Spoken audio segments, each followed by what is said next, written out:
దానికి అంత చిన్న పొల్ల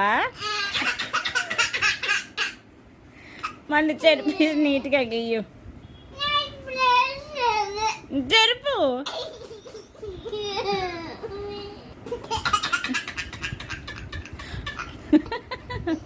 మరి పొల్ల ఎక్కడ ఉంది?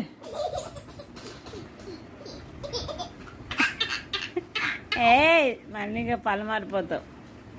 మరి లోపల డిజైన్ అయ్యు.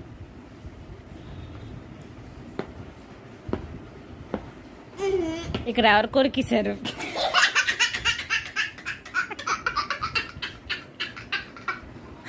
పడిపోతావే. వెనక్కి గో బ్యాక్. ఇక్కడ ఖాళీ ఉంచావు, ఇక్కడ ఖాళీ ఉంచావు కదా, ఇక్కడ మొక్క ఎవరు కొరికేశారు? ఏమ్మా చాలమ్మా తీసావా?